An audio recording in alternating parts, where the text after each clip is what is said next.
Selamat siang semuanya, bagaimana kabarnya? Semoga kalian selalu dalam keadaan sehat walafiat ya.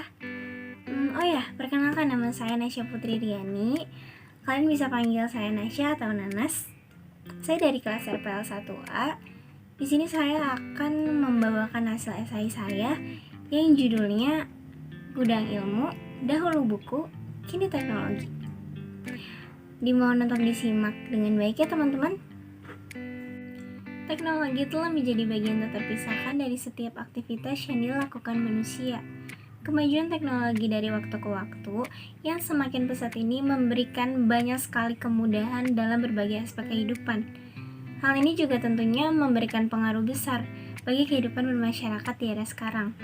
Pengaruh yang ditimbulkan sendiri tidak hanya berupa pengaruh positif, namun juga terdapat pengaruh yang negatif. Dengan teknologi, segalanya berpedoman pada akses yang serba cepat, serba mudah, dan serba instan. Bayangkan saja dalam hitungan detik dan sekali klik, banyak sekali informasi, berita, maupun iklan yang dapat kita akses.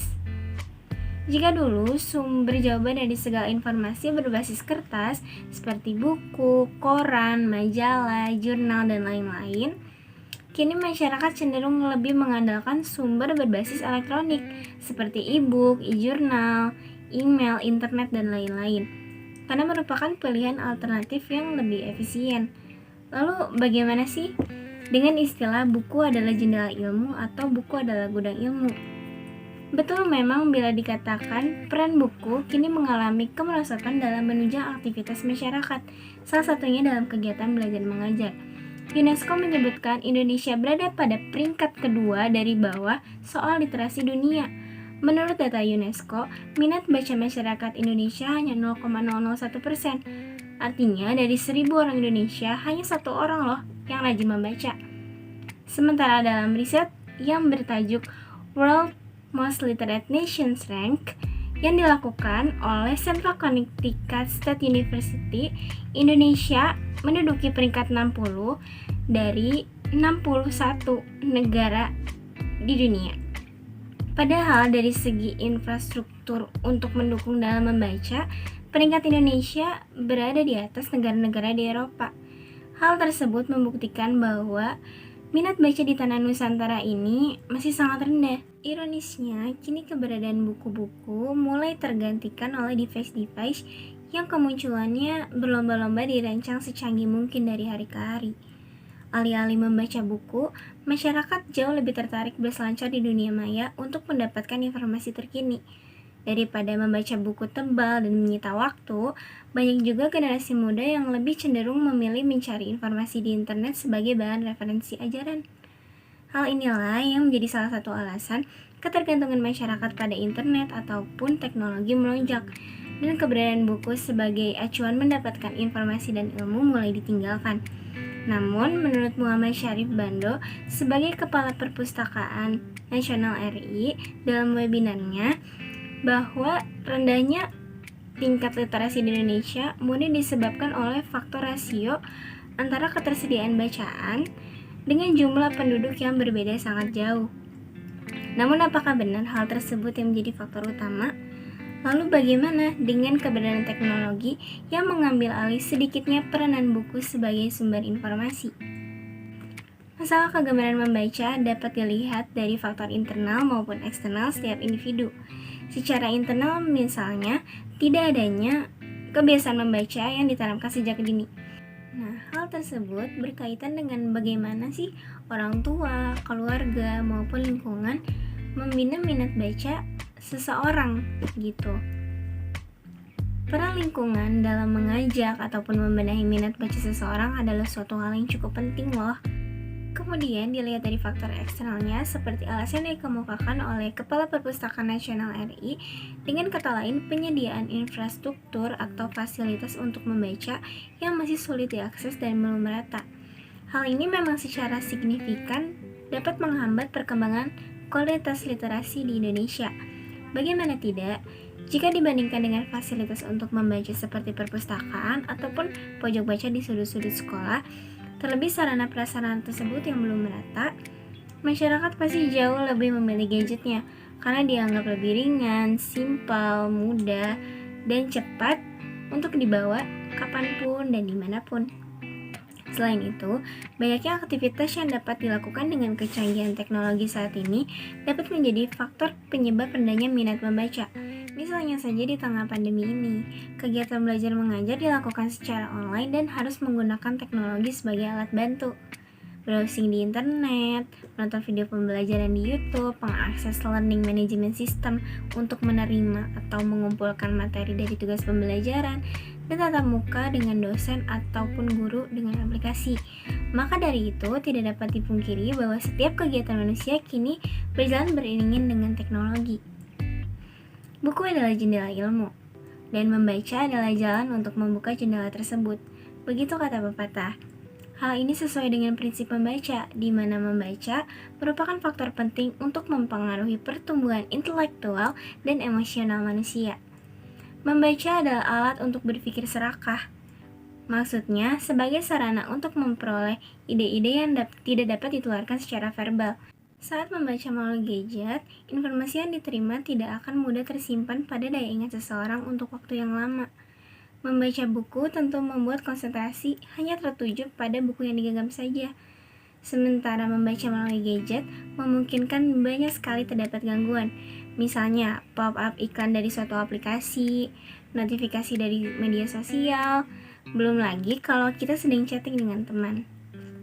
Nah, berdasarkan penelitian yang dilakukan oleh Westchester University, ditemukan bahwa siswa yang membaca pada gadgetnya memiliki pemahaman bacaan yang jauh lebih rendah dibanding dengan yang membaca buku dalam bentuk fisik. Karena banyak pembaca melompati teks ketika membaca e-book atau buku digital. Hal ini menyebabkan pemahaman mereka menjadi tidak utuh dan melompat-lompat. Ketika menerima atau membaca sesuatu melalui gadget, banyak juga hal yang diperlukan. Contohnya saja koneksi internet yang baik untuk mengunduh atau mengakses bahan bacaan, dan juga baterai gadget yang cukup. Meskipun membaca buku secara langsung juga membutuhkan biaya untuk membelinya, namun hal tersebut kan tentu berbeda ya, karena buku tersebut sudah pasti menjadi milik kita dan dapat dibuka kembali kapan saja. Sementara yang melalui gadget, bukan tidak mungkin bahan bacaan yang pernah dibuka akan ditutup aksesnya oleh penerbit situs. Belum lagi, apabila koneksi internet kita tidak memadai. Sering kali terjadi misalnya ketika seorang mahasiswa tuh lagi melakukan presentasi, kemudian teman-temannya bertanya. Kebanyakan mereka akan mencari jawaban tersebut langsung di internet, karena menurutnya internet dapat memfilter jawaban yang memang dibutuhkan atau diperlukan, apabila dibandingkan dengan buku yang harus dianalisa terlebih dahulu bab atau subbabnya, poin-poinnya, ataupun penjelasannya. Namun bukankah hal ini menunjukkan bahwa terlalu ketergantungan pada teknologi dan pola pikir yang menganggap bahwa buku tuh tidak dapat memberikan sumber informasi yang lebih pasti? Belum lagi, tidak adanya juga pola pikir kritis dan belum terserapnya materi presentasi tersebut dengan baik dari individu tersebut. Padahal dengan membaca, informasi dan ilmu yang didapat tuh dapat tersalurkan secara utuh. Mindset membaca hanyalah sebagai usaha menghasilkan nilai-nilai akademik atau sebagai tuntutan yang harus dilaksanakan di ranah pendidikan harusnya dihilangkan. Kebiasaan membaca tidak melulu soal mempelajari apa yang kita perlukan di sekolah ataupun di universitas. Membaca juga dapat sebagai sarana hiburan atau sesekali juga merupakan suatu cara menyelesaikan masalah bagi sebagian orang. Ratusan bahkan ribuan buku bacaan diproduksi setiap tahunnya dari berbagai genre dan segmen pembaca. Pasalnya buku-buku ini seolah hadir tanpa sepenuhnya dipahami maksud dari kehadirannya, hanya karena kita seringkali salah menilai dari esensi kegiatan membaca. Membaca jelas harus diutamakan menggunakan buku. Bukankah buku-buku yang ada tidak melulu bersifat formal dan akademis? Namun faktanya manusia sanggup berjam-jam menatap layar gadgetnya. Padahal hal ini dapat menyebabkan mata menjadi mudah lelah dan rentan mengalami kerusakan dibandingkan dengan memperoleh informasi dengan membaca buku. Melihat buku yang kini hanya dijadikan sebagai pilihan semata, sementara gadget yang dijadikan prioritas padahal hanya untuk bersenang-senang saja, hal ini tentu dapat menjadi masalah serius untuk negara kita ke depannya. Padahal kemampuan literasi di era teknologi ini sangatlah penting. Hal ini tentu dibutuhkan untuk membentuk generasi literasi yang baik. Ya, seperti dibutuhkan agar generasi sekarang dapat memahami dan menyikapi berita ataupun informasi yang masuk secara bijak. Maka dari itu peningkatan literasi harus diupayakan. Hal ini dapat dibangun dari kesadaran dan kemauan individu. Kita harus lebih bijak dalam mengikuti perkembangan arus teknologi. Janganlah juga terlalu bergantung pada teknologi dan tetap manfaatkanlah buku.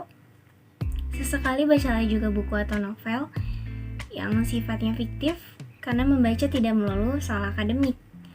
Boleh sesekali menggunakan gadget untuk mencari informasi, namun tetap jangan lupakan buku.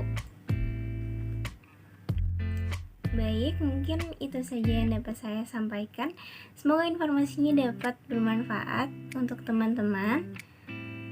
Terima kasih sudah menyimak video ini. Jangan lupa membaca. Dadah.